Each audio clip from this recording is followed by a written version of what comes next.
Is about productivity, कि कितना हम टाइम अपनी पढ़ाई को दे रहे हैं और उससे हम कितना आउटपुट ले पा रहे हैं, है ना। कई बार ऐसा होता है कि हम 10 से 12 मतलब है ना बिल्कुल गिन करके बैठे हैं, सुबह से इतना टाइम लगा रहे हैं, पर फिर भी अगर हम एंड में देखते हैं तो हम उतने टेस्ट सॉल्व नहीं कर पाते। क्या आपके साथ ऐसा हुआ है?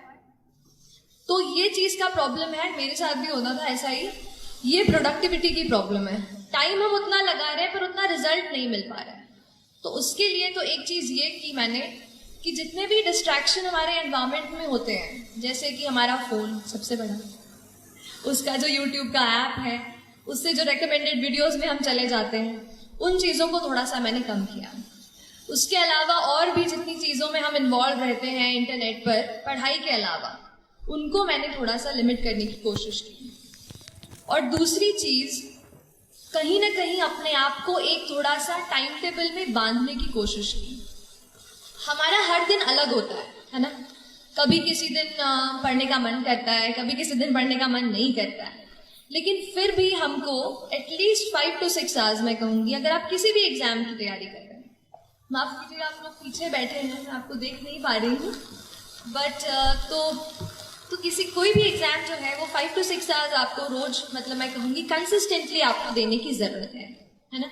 और उसके लिए आप अपना एक कुछ छोटा सा रूटीन, भले ही सोने के पहले आधा घंटा अपना दिन जो है दूसरा वो आप प्लान कर लीजिए, क्योंकि हर दिन नया होता है। अगर एक दिन आप टाइम टेबल बना दिया यहाँ से यही करूंगा और एक वीक आप सोचो कि फॉलो हो जाए, तो मुझसे वो फॉलो नहीं हो पाता था। तो मैं ये करती थी कि सोने के पहले थोड़ा सा आधे घंटे में कल क्या क्या टॉपिक्स पढ़ने हैं, क्या क्या चैप्टर्स कवर करने हैं, वो सब एक बार मैं लिख लिया करती थी। एक ये कहना चाह रही हूँ प्रेपरेशन की। तो प्रेपरेशन में अगर यूपीएससी स्पेशली बात करूं तो मेरे पूरे प्रेपरेशन के 2 इंपॉर्टेंट पिलर्स रहे। एक था करंट अफेयर्स। करंट अफेयर्स इसलिए एक इम्पॉर्टेंट पिलर है क्योंकि ज़्यादातर एग्जामिनेशन आप देखेंगे तो बहुत ज़्यादा आजकल ना डायनामिक होती जा रहे हैं, कि वो ये नहीं जानना चाहते कि चलो शाहजहां ने बना दिया ताजमहल, वो तो हमें पता है, अब उसकी आगे की बात करो। तो अब जो डायनामिज्म एग्जाम में आ रहा है उसके लिए करंट अफेयर्स पे आपकी पकड़ अच्छी होनी चाहिए। और करंट अफेयर्स के लिए मैंने न्यूज़पेपर को जो है सबसे ज़्यादा अच्छे से पढ़ा। पहले इंडियन एक्सप्रेस मतलब पहले तो द हिंदू पढ़ती थी, फिर जब इंटरव्यू मेरा पास आया तो फिर मैंने द इंडियन एक्सप्रेस भी शुरू किया पढ़ना। और जो भी आप हिंदी माध्यम में अगर कुछ बच्चे दे रहे हो तो आप उस तरीके के न्यूज़पेपर पढ़ सकते हैं, लेकिन न्यूज़पेपर आप हमेशा पढ़ें, क्योंकि न्यूज़पेपर बहुत ज़्यादा अपने आप को चीज़ों को समझने में, हमारे आसपास एनवायरनमेंट में क्या चल रहा है वो पता करने के लिए आपको हेल्प करेगा। मैं कहूँगी 60% ये मेंटल करेज है और ये 40% जो पढ़ाई है। तो उस मेंटल करेज को बिल्ड करने के लिए 2 एम है। एक है माइंडसेट, कैसा आप अपने दिमाग को ट्रेन करते हैं। देखिए एक बात होती है, जैसे आप खड़े हैं वहां पर, चलिए आपको नहीं कह रही, जैसे हम कभी पढ़ते हैं तो हमें लगता है कि आज मैं बहुत थक गई हूँ, आज बिल्कुल पढ़ने का मन नहीं है, अब तो पढ़ ही नहीं पाऊंगी। तो ये क्या है, आपका दिमाग आपको बोल रहा है कि आप नहीं कर सकते, आप नहीं कर सकते। हम अपने दिमाग से कई बार कंट्रोल हो जाते हैं। हमें करना यह है कि हमें अपने दिमाग को कंट्रोल करना है। हमें उसको बताना है कि नहीं, आज अगर मैंने सोचा है कि मुझे ये चैप्टर कंप्लीट करना है तो मैं करके रहूं। तो आपको अपने दिमाग को कंट्रोल करना होगा, ठीक है।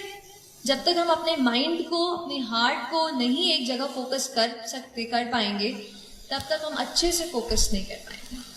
तो ये चीज़ आप अपने आप को ज़रूर बताते रहिए। और जो दूसरा एम की मैं बात करती हूँ वो है मोटिवेशन। तो कई बार ऐसा पूछते थे, मैं भी जब पढ़ रही थी तो इंटरनेट पे ऐसे यूट्यूब पे सर्च करती थी हाउ टू स्टे मोटिवेटेड। तो लेकिन वो चीज़ मुझे बाद में समझ आई कि बाहर का कोई इंसान मुझे नहीं बता सकता कि how will I stay motivated. तो फिर थोड़ा अंदर मुझे झांकना पड़ा और तब मुझे समझ आया कि मैं कैसे मोटिवेट हूँ। तो फिर जब आपको मन करे ना कि आज तो हो गया, आज बहुत पढ़ाई कर ली, तब अपने आप से पूछो कि ऐसा क्या है जिसने मुझे पुश किया कि मैं ये करियर चुनूं। ऐसा क्यों है कि मैं एसएसबी के एग्जाम के लिए बैठ रही हूँ या बैठ रहा हूँ। Why is it. अगर आपका वाई तगड़ा है ना तो आप पूरी जर्नी से अच्छे से निकल जाओगे। इसलिए अपने वाई को, why do you want to join the civil service, why do you want to clear this exam, that is very very important. So don't start कि अगर करूँगा तो अच्छा वो मिल जाएगा, प्रेस्टीज मिल जाएगी। अगर आप प्रेस्टीज को सोचकर अगर आप सिविल सर्विस का एग्जाम देने जा रहे हैं तो माय डियर फ्रेंड्स, ज़्यादा दिनों तक वो आपको मोटिवेट नहीं रख पाएगा। मोटिवेशन आपको कहीं ऐसी जगह से आना चाहिए कि अगर आप कहीं जा रहे हो, किसी बच्चे को देख रहे हो, किसी दुकान पर काम करते हो, तो क्या आप ये सोचते हैं कि वो बच्चा वहाँ पे नहीं होना चाहिए, वो बच्चा अभी स्कूल में होना चाहिए? क्या हम कुछ कर सकते हैं अपनी पढ़ाई से? क्या हम किसी ऐसे पोजीशन पे पहुंच सकते हैं कि उस बच्चे को वहां से निकाल कर स्कूल में भर्ती करा दें? तो ये चीज़ आपको मोटिवेट करनी चाहिए। जिस दिन आप सोसाइटी से जुड़ने लगेंगे और समझने लगेंगे कि कुछ और लोग हैं जो अनफॉर्चुनेट हैं, हम बहुत लकी हैं और हम उनकी मदद कैसे करें, तो फिर बहुत जर्नी जो है ना आसान हो जाती है। तो एक ये चीज़ मोटिवेशन की थी कि आप खुद अपने आप को मोटिवेट करिए। मैं लकी रही कि मैं मम्मी पापा के साथ रहकर, घर में रहकर पढ़ाई की मैंने। तो जब भी कभी बोर होती थी, मम्मी से बातचीत कर लेती थी किसी टॉपिक के बारे में। आप भी अपने मम्मा से, पापा से या डियर फ्रेंड, आपके भाई बहन जो भी हों, उनसे इस बात का डिस्कशन करें।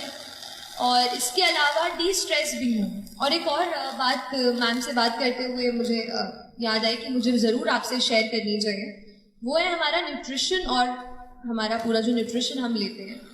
देखिए, हमारा दिमाग, आपने पढ़ा होगा ना साइंस में, कितना % वाटर होता है? Our brain is what %? How much % is it water? 70%, yes. So close to 70% of our brain is just water. और अगर हम वाटर ही, पानी ही नहीं पियोगे तो कैसे पढ़ाई होगी? इसलिए हमेशा आपको हाइड्रेटेड रहना है। पढ़ाई के बाद जूस, अच्छा चाय कॉफी नहीं, जूस एंड अच्छा पानी, ये तो जूस नहीं हो तो पानी, प्लीज हाइड्रेटेड रखिए अपने आप को, अपने टेबल पे हमेशा ये चीज़ रखिए। और दूसरी चीज़ है न्यूट्रिशियस फूड।